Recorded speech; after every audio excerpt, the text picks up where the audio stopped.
안녕하세요. 예수님의 친구, 여러분의 친구, 김태민 목사입니다.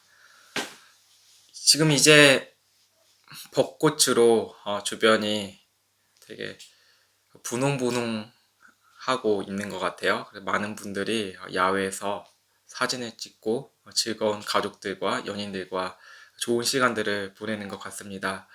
이 벚꽃, 이 시간이 길지가 않잖아요. 화려하고 아름답고 예쁜 이 시간들이 금세 사라지는 것 같아요.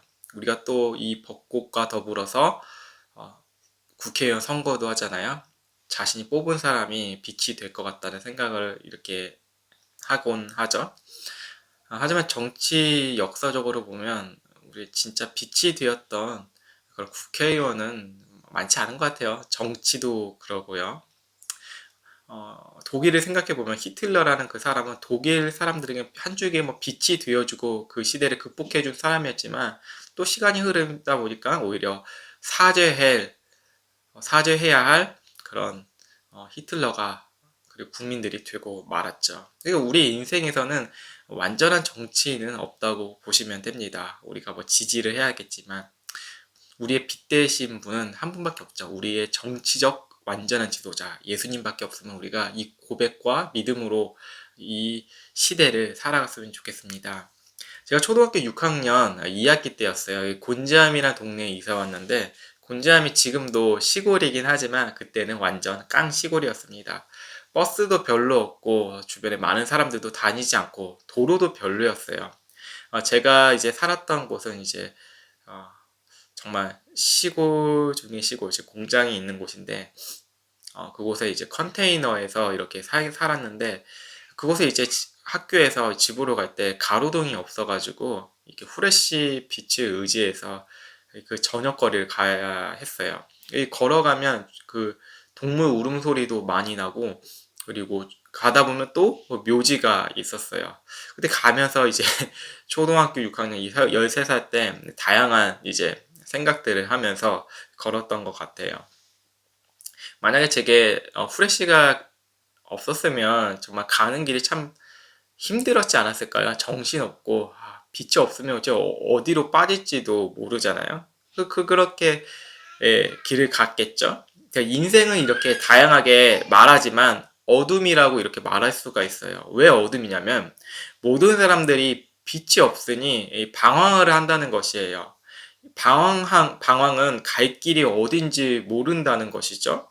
그래서 사람들마다 인생은 이거다, 인생은 저거다. 철학자들도 인생은 이렇게 살아야 된다. 니체는 이렇게 말하고 또 이제 비트겐슈타인은 이렇게 이야기하고 뭐 우리 한국의 철학자, 뭐 강신주 철학자도 있고 뭐 불교 철학자도 많이 있잖아요. 뭐 기독교 철학자도 있겠고 이 정의가 다 다른 거예요. 그래서 인생의 답을 자신이 내리고 그리고 뭐 그걸 모르는 사람들은 종교 지도자나 이제 사상가들을 따른다는 것이죠. 때로는 이제 그것에 관심이 없는 사람들은 자기의 마음대로 이제 생각하고 판단하고 내리죠. 그래서 서로 전쟁을 한다는 것이죠. 야, 내가 옳으니까 너는 틀렸어. 라고 내 믿음이 진짜야 하면서 뭐 정치 싸움도 하고 이제 실제적으로 전쟁으로도 서로를 어, 피가 이제 날 정도로 이제 죽음이 있을 정도로 싸우고 다투기도 하죠. 그리고 시기 질투도 계속하고 미워하고 이게 이 지구를 하는 것이죠. 지구 안에서 이런 일이 일어난다는 것이죠. 모든 인생들이 어둠 속에서 내가 맞다라는 생각과 답을 내리고 있기 때문입니다. 자, 어두운 인생에서는 무엇이 필요하죠? 우리 잘 알잖아요. 어두운 인생, 너무 어두워요. 캄캄해요, 인생에서. 네, 빛이 필요합니다. 이사야서 9장에서는 이 빛을 아주 큰 빛이라고 하였어요. 나만 보는 빛이 아니고요. 공동체가 볼 수 있는 빛이에요. 자, 왜 공동체냐면 인간은 혼자 깨달을 수 있다는 것은 교만이라는 것이죠. 혼자 뭔가 깨달아서 내가 뭔가를 이뤄내겠다. 이 교만으로 이어져요. 나만 알고 있다. 너네는 그럼 이제 하등한 존재다. 왜 크리스찬들이 왜 하나님을 따르고 하나님을 사랑하는 사람들이 왜 공동체의 빛이 뭐냐면 공동체 빛에는 깨달음이 공통적으로 이루어져요. 성령 안에서 하나, 말씀 안에서 통치를 받으면서 이루어지잖아요. 근데 개인이 깨달은 것은 내 사상이 이제 좀 위대해 보이는 거예요. 많은 지식을 통하여서 저 사람들을 좀 깔보고 약해 보이고 그런 것들이 있잖아요. 이거 뭐 목사라고 뭐 성역이 아니죠.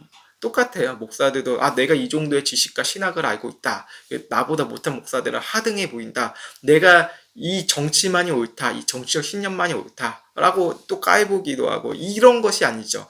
진짜 빛이라는 것은 큰 빛, 생명의 빛이라는 거예요. 영원한 생명의 빛, 공동체에게 주어지는 것, 누가 뛰어나다, 누가 열등하다, 이러한 인간적 세속적 역사가 아닌 하나님의 통치함이라는 것이죠.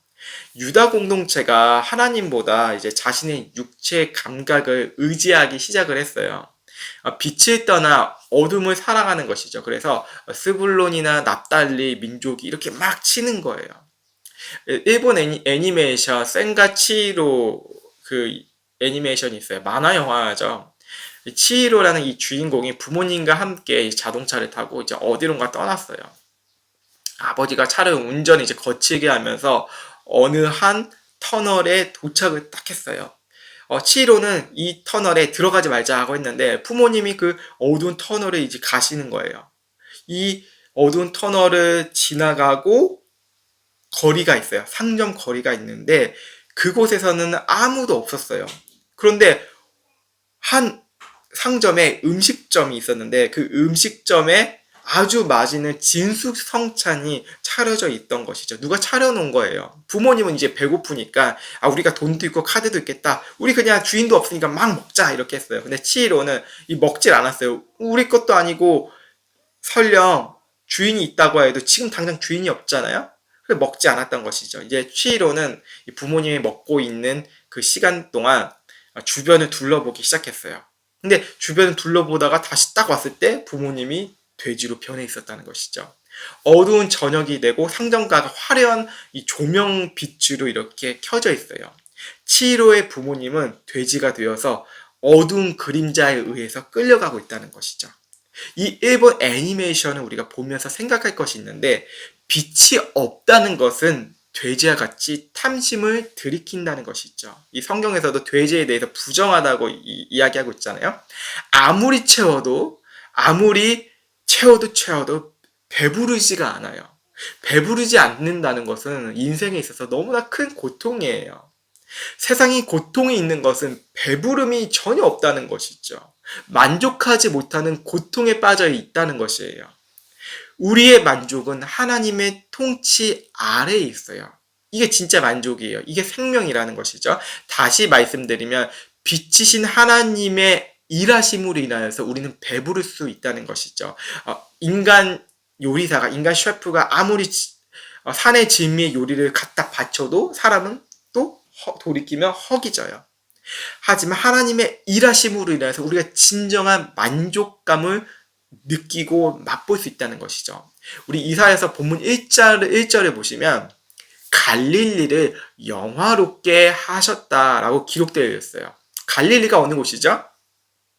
맞습니다. 메시아 예수님께서 일하신 그 땅입니다. 사역하신 땅이죠. 예수님께서 일하실 때 고통 중에 있는 사람들이 살아났잖아요. 그 갈릴리에서. 허기지고 만족함이 없었던 이 갈릴리라는 땅에서 배부름을 맛보기 시작했다는 것이죠. 예수님께서는 의에 줄이고 목마른 자는 무엇이라고 했죠? 맞습니다. 배부를 것이라고 말씀하셨습니다.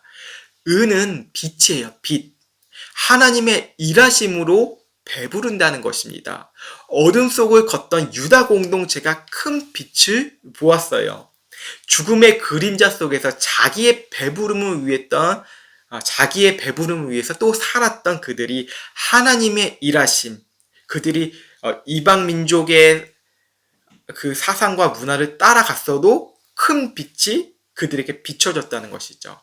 여기에서 제가 종교와 복음의 차이를 말씀드리겠습니다. 아직도 기독교를 종교적으로 믿는 분들이 너무너무나 많아요. 저도 그렇게 살아왔고, 그래서 자유함이 전혀 없다는 것이죠. 먼저 종교는 자신들이 빛이 될 수 있다고 말합니다. 자기의 종교적 노력을 통하여서 사람들에게 선을 드러내자는 것이죠. 어느 교회에서 나왔습니다. 우린 선한 일을 합니다. 우린 도덕적으로 너무 좋습니다.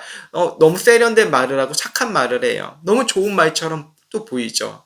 자신의 교회와 자신이 속한 그런 사찰이나 이슬람 사원이나 이렇게 해서 되게 세련되게 만들려고 해요. 모든 것이 인간에 의해서 평화로울 수 있다. 우리가 종교적 노력을 좀 더 힘쓰면 우리가 평화로울 수 있고 교세를 확장할 수 있다. 이렇게 생각을 하죠. 하지만 우리를 포함해서 모든 사람들은 위선적이며 앞뒤가 맞지 않습니다. 평화를 말하지만 자연을 파괴하잖아요. 편안한 것을 위해서 살아가죠. 우리 핸드폰 없이 살아갈 수 없잖아요. 그렇지만 이 핸드폰의 기지국이 있고 자연을 파괴하고 전파가 발생하죠. 우리가 이용하고 사용하는 편리한 그 모든 것들이요. 종교마다 또한 터줏대감이 되어서 권력을 유지하려는 그 종교인들이 참 많잖아요. 복음은 빛으로 통하여서 모든 생명이 호흡하며 살아가는 것입니다. 우리가 살아가고는 그 현장 자체예요. 이 복음이에요. 왜 복음이냐면 우리 호흡하잖아요. 누구의 생산으로 호흡을 하나요? 우리가 물을 마시잖아요. 우리가 땅에서 얻는 것들이 너무 많잖아요. 이거 누군가가 원초적으로 주었나요? 사람 중에서요? 준 사람이 없잖아요. 다 자기가 개발하고 자기 욕심으로 인간은 그것을 행동하잖아요. 하지만 이 지구 전체를 보면 그런 것이 없다는 것이죠. 누군가 일하고 계세요. 전지전능한 하나님께서. 빛이 비추어짐은 복음이라는 것이 바로. 빛은 적당한 거리와 때를 통하여 자연 만물에 생명을 공급하잖아요. 복음이 바로 그렇다는 것이에요. 하나님께서는 그분의 전능하신 계획에 따라서 빛을 비춰주시고 생명이 자라게 해주세요. 놀랍지 않나요? 이게 복음이라는 것입니다. 종교와 다르죠. 보통 우리가 나태하고 방종하고 게으르게 살라고 하는 것은 전혀 아닙니다. 그것도 또한 종교라는 것이죠. 복음은 우리를 오히려 생명이 충만한 사람으로 열심히 최선을 다하게 게으르지 않고 부지런하게 만들어줘요. 왜? 우리가 주 안에 있기 때문에. 그래서 내가 한 일이 아니라 하나님이 일하시고 계십니다. 하나님을 바라본다는 것이죠. 이사야 3절을 보십시오. 이사야 오늘 본문 3절. 주께서 이 백성을 번성케 하셨고 기쁨을 키워주셨습니다. 사람들이 추수할 때 기뻐하고 전리품을 나눌 때 즐거워하듯이 그들이 주 앞에서 기뻐합니다. 그들을 짓눌렀던 멍이와 어깨를 내리치던 회초리와 압지자의 몽둥이를 미디안에 꺾으신 날처럼 주께서 부셔버리셨기 때문입니다. 유다 공동체가 이제 하나님께서 그들을 이제 징벌하시고 또 이방 민족을 사용하여서 그들을 깨닫게 해 주셨잖아요. 그때마다 이제 많은 이제 이방 민족들이 이제 침공을 하고 이제 식민지 생활을 하였어요. 우리가 식민지 생활 그 자체가 고통이잖아요. 그들이 할 수 있는 것은 힘센 자들의 문화를 따라가는 그런 모양을 가질 수밖에 없죠. 강한 자들은 자신의 전통과 종교를 위대하다고 매일 주입합니다. 유다 공동체는 그들의 생활 방식과 종교가 점차 스며들어 갔다는 것이죠. 아침에 눈을 떠도 밤에 잠을 자도 지속적으로 영향을 미치고 있다는 거예요. 우리 삶 전체가 종교적으로 이용되고 지배받고 살아가고 있다는 거 아시죠? 무엇이 우리의 종교와 같이 다스리고 있습니까? 제가 한 예를 들어 드릴게요. 애플이라는 것을 이 핸드폰이 마치 종교와 같이 사람들이 움직이고 있다는 것이에요. 초창기에는 잘 몰랐지만 사람들이 혁신이 일어나고 스티븐 잡스를 통하여서 이제 그의 사상과 그의 행동과 그의 퍼포먼스를 통하여서 사람들이 영향을 받았어요. 이제 역사가 생긴 거죠. 그리고 그 핸드폰을 통하여서 사람들이 되게 놀라워하고 되게 문명의 혜택을 너무나 많이 받은 것은 분명해요. 하지만 그것이 우상이 되어버리고 그들의 마케팅으로 인하여서 지배를 당해버린 것이죠. 손에서 핸드폰은 놓지 않기 시작한 거예요. 그게 믿음이 되어버렸어요. 그 핸드폰을 통해서 모든 정보들이 다 들어와요. 사상들이 다 들어와요. 이념들이 다 들어와요. 사람들이 거기에 중독되어 있어요. 핸드폰에 중독되어 있다는 것이죠. 하나님을 향한 믿음을 시들어간다는 것이죠. 어둠 속을 길을 걷고 있다는 것이죠. 이게 바로 이스라엘 백성들, 유다 공동체가 빠졌던 일들이라는 것입니다. 제가 어느 분의 이야기를 들었습니다. 함께 차를 타고 운전을 하시는데 그분이 비트코인만 보고 있다는 것이에요. 가상화폐인 코인이 자신을 삼켜버렸다는 것이죠. 낮이나 밤이나 계속 핸드폰을 그 화면만 보고 있어요. 코인이 자기 생명을 불러줄 것처럼, 생명을 줄 것처럼 보입니다. 여러분, 강원랜드를 가셔도 강원랜드에 수많은 노숙자들이 있죠. 빚을 지고 탕진하고 자신의 재산을 다 날려버리고 가정이 파괴되었던 사람들. 그 사람들이 여전히 이 강원랜드를 바라봐요. 나 한탕만 한 번만 더 하면, 한 번만 더 하면 대박이 날 텐데, 한 번만 더 하면 더 대박이 날 텐데, 도박 중독이 그렇다는 것이에요. 무엇이든지 중독에 빠져버리면 종교가 되고 그곳에 빛이 될 것 마냥, 우리에게 생명을 줄 것 마냥 생각한다는 것이죠. 그 비트코인과 같은 것들이 자신의 삶을 밝혀줄 것이라고 여깁니다. 그것을 쫓아갑니다. 많은 사람들이 다 수익을 받나요? 그렇지 않죠. 소소한 수익을 받다는 것이죠. 하지만 그 끝은 어둠이었다는 것이죠. 게임, 마약, 섹스, 종교적 탐욕, 술 중독, 음식 중독, 이와 같은 흐름으로 흘러갑니다. 이 모든 것들이 우리를 지배하고 있다는 것이죠. 세상의 식민지 아래서 노예가 되고 있다는 거예요. 노예는 어떻죠? 묶여져 있어요. 자유로운 생각을 할 수 없어요. 세상의 주인이 주는 것만 진리라고 살아가는 게 노예라는 것입니다. 6절을 보십시오. 한 아이가 우리를 위해 태어났다. 우리가 한 아들을 얻었다. 그의 어깨에는 주권이 있고 그의 이름은 기묘자, 모사, 전능하신 하나님, 영원하신 아버지, 평화의 왕이라 불릴 것이다. 그분의 넘치는 주권과 평화는 다윗의 보좌와 그의 왕국 위에 끝없이 펼쳐질 것이다. 지금부터 영원히 공평과 정의로 그것을 견고히 세울 것이다. 만군의 여호와의 열정이 이것을 이루실 것이다. 너무 정확합니다. 너무너무나 정확해요. 바울이 왜 세상의 노예에서, 종교의 노예에서 나는 그리스도의 노예야 라고 할까요?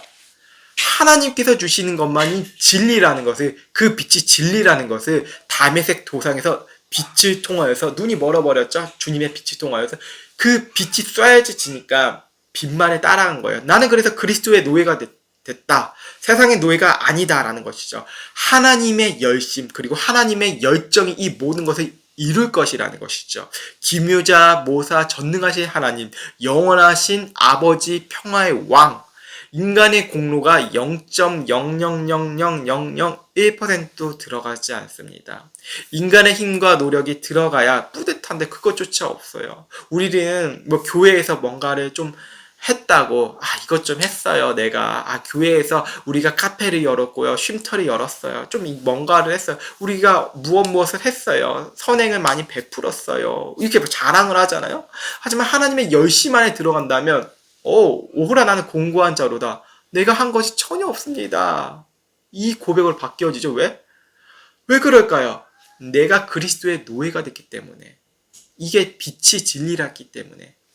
요한복음 8장 12절에 보시면 나를 따르는 자는 어둠에 다니지 아니하고 생명의 빛을 얻으리라. 나를 따르라 말씀하셨습니다. 나를 따르라. 어둠에서 어둠으로 끝나는 모든 사람들에게 말씀하시는 것이에요. 우리가 잘 아는 선행을 잘 베푼 사람들 해당되고요, 무료급식소를 하며 나눔을 실천하는 사람들에게도 해당되는 말씀이에요. 우리의 선행이 어둠을 없애는 것이 아니라는 것이죠. 나를 따르는 자만이 어둠으로 가는 죽음의 길에서 벗어날 수 있다는 것입니다. 예수님을 따르는 자들은 생명의 빛을 얻는다는 것이죠. 빛은 생명이죠. 빛 되신 예수님과 연합되었다는 것을 의미합니다. 우리가 겨울이 지나고 봄이 되면 빛이 비춰지는 기간이 길다는 것 잘 아시죠? 아침에 잠용정 소리로 깨우지 않아도 돼요. 어둠이 짙잖아요, 겨울에는. 빛이 비춰지는, 빛이 길어지는 봄부터 시작해서 여름으로 가잖아요. 이 빛으로 인하여서 잠이 깨어져요. 햇살로 인하여서. 예수님은 죽은 자의 눈을 뜨게 해주셨습니다. 세상을 볼 수 없는 맹인의 눈을 뜨게 해주셨어요. 세상에서 방황하며 우울과 절망에 살아가고 있던 사람들의 눈을 뜨게 해주셨어요. 이것은 종교적 깨달음이 아닌 살아있는 생명의 빛이라는 것을 말씀하고 있답니다. 여러분, 이게 빛이에요. 유튜브를 보면 성공을 하는 방법, 성공의 이야기, 이렇게 무엇을 해야지, 뭐 이런 유튜버들 있잖아요. 다 날아갔어요. 다 사라졌다는 것이죠.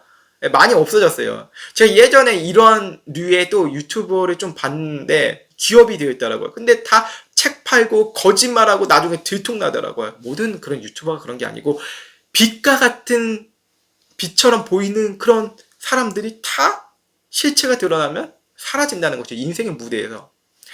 예수님의 생명의 빛이 따르는 사람들의 가치는 달라졌습니다. 그렇다고 제가 빛은 아닙니다. 저는 빛이 저기 있습니다. 예수님이시 빛이십니다. 이렇게 얘기하는 사람이고 저를 기억하지 않으셔도 됩니다. 저는 사라질 사람이에요. 저는 생각할 필요 없어요. 제 유튜브를 생각할 필요 없어요. 여러분이 남을 것은, 이 설교를 통해서 남을 것은 오직 예수님이 빛이시다. 이것만 남으시면 돼요. 예전에는 사람이 우상이었잖아요. 좋은 사람이라고 여겼던 사람들이 쫓아다녔어요. 예수님의 빛을 따르는 사람들이요. 그 과거의 모습을 이야기한 거예요. 자신 좋아했던 종교인들을 쫓았어요. 예수님을 진짜 믿기 전에. 빛이라고 그 믿음이 없기 전에. 정치인이나 연예인이나 돈 많은 사람이나 무당이나 철학자들을 쫓아다녔어요. 하지만 생명의 빛이 비춰진 그리스도인들은 예수님을 따랐어요. 세상 사람들이 막 이야기해요. 세상에 속한 기독교인들이 얘기해요. 아, 다른 것 가치가 있고 우리 할 게 얼마나 많은데, 좋은 게 얼마나 많은데 그것을 쫓아가자. 우리의 가족의 행복이 먼저야. 이러한 사람들이 생명의 빛이 비춰지자 나는 그리스도의 노예가 되어버린 것이에요. 예수님을 따라다녔으며 우리의 삶을 인도해 주신 성령님의 능력에 의해서 움직였습니다. 우리는 사람의 노예가 되지 않습니다. 그들이 만들어낸 문화에 지배되지 않습니다. 오히려 우리의 마음을 새롭게 합니다. 시대를 분별하죠. 하나님께서 기뻐하시는 것이 무엇인지 성경을 보며 찾기 시작합니다. 마음이 뜨거워지는 것이에요. 빛이 우리에게 비춰졌다는 확신을 하게 되는 것이죠. 7절에 보시면 그분의 넘치는 주권과 평화는 다윗의 보좌와 그의 왕국 위에 끝없이 펼쳐질 것이다.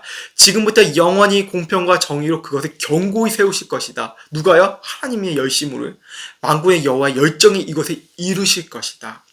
여러분, 다윗의 보좌는 하나님의 약속입니다. 사무엘하 7장 16절을 보시면 나단의 연자 아시죠? 나단의 연자를 통해서 하나님은 다윗에게 내 집과 내 왕위가 영원히 다스릴 것이다. 다윗은 죽었잖아요. 그 보좌가 누구죠? 다윗의 보좌는 하나님의 신실하신 약속과 인류에 대한 모든 계획을 상징하는데 그분이 예수 그리스도라는 것이죠. 다윗의 보좌는 예수 그리스도에 대한 예언적 상징이에요. 예수님은 다윗의 후손이며 다윗의 왕위로부터 나온다는 예언이 계속 있어져 왔죠. 이것을 누가 부인하고 부정하겠습니까? 성경을 부인하고 자유주의 비평학자들은 아니야 그것은 성경과 다르게 이렇게 이야기하면 일치가 되지 않아요. 하지만 예언의 말씀, 하나님의 말씀은 신실하게 지금도 이루어지고 있다는 것이죠. 빛은 넘쳐 흐른다는 것이죠. 빛을 계산할 수가 없죠. 아무리 애쓰고 막으려고 해도 빛은 어느 곳이든지 다 비춰집니다. 복음을 막으려고 했던 기독교인들 있잖아요. 기독교였던 사람들, 지금 현대에도 있고, 교회 다니면 소용없네. 성경은 오류고 가짜다. 이런 사람들에게도, 기독교를 막아야 돼. 이 깨어있지 못하고 멍청한 이 기독교인들의 생각을 바꿔야 돼. 우린 기독교인들의 상처를 받았어. 우리는 이제 기독교 가짜인 것을 알아. 이런 사람들이 복음을 막 막으려고 했잖아요. 하지만 빛은 더 비춰질 거예요. 그 사람들 애를 써도 그 사람들은 인생의 무대에 끝나가고 계속 빛은 비춰질 것이라는 것이죠. 복음을 막으려고 했던 그 요한계시록에 있는 그 적그리스도인들이 있잖아요. 적그리스도들 다 빛에 의해서 종말되어보고 소멸했다는 것이죠. 한번 상상해 볼 것이 있습니다. 상상을 해보세요. 상상의 날개를 달아봅시다. 1인용 우주선이 있습니다. 일론 머스크가 만들었다고 생각해봐요. 그 우주선에 우리가 타고 대기권을 벗어나 우주에 떠 있어요. 그리고 그 우주 한가운데 우리가 태양을 보게 됩니다. 우리는 우주의 그 조용함, 적막함 속에서 빛을 보면 무슨 생각이 들까요? 그 앞에 인간이 자랑했던 부동산을 대박이 났더니, 주식을 대박 났더니, 철학, 종교적인 깨달음을 얻더니 그게 무슨 소용일까요? 끝없는 우주 속에서 인간은 먼지에 지나지 않을 거예요. 1인용 우주선에 갇힌 들어있는 내 자신이 그 태영을 보면서 이 적막한 우주 속에서 무엇을 더 말한다고, 떠들어댄다고, 잘난 척 한다고 바뀌어질 게 있나요? 그 빛 앞에서 우리 앞에 빛으로 오신 하나님 앞에 서 있다면 우리가 무슨 존재일까요? 우린 이거밖에 고백할 수 없어요. 먼지 같은 존재다 라는 것이죠. 하나님만이 빛이다. 빛은 하나님의 생명이다. 내 안에 빛이 들어왔구나. 내 안에 나 같은 존재에게.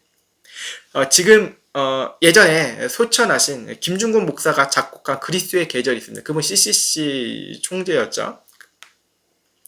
그분을 뭐 소개하고 싶은 이야기는 없고, 저는 이 찬양의 가사를 들으면서 먼지와 같은 우리에게 복음에 비춰주신 위대한 은혜를 생각해 보았다는 것이에요. 비록 지금 한국교회가 어두운 길을 걸어가고 있잖아요. 다시 큰 빛을 하나님께서 이 땅 가운데 비춰주실 것이라는 이 고대한다는 것이죠.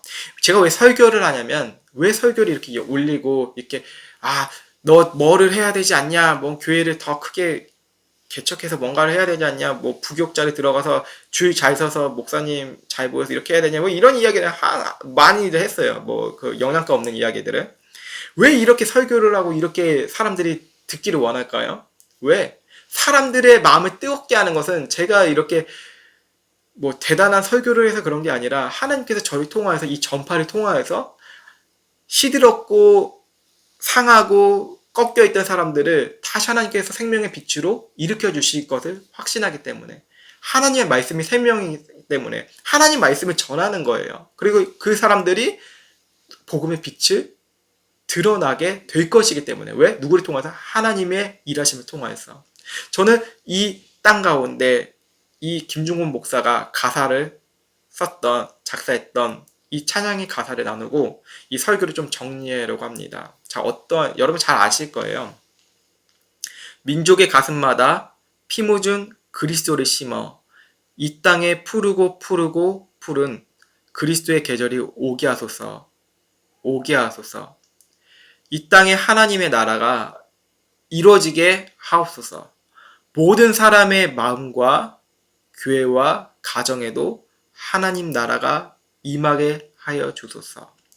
주의 청년들이 예수의 꿈을 꾸고 인류의 구원의 환상을 보게 하소서.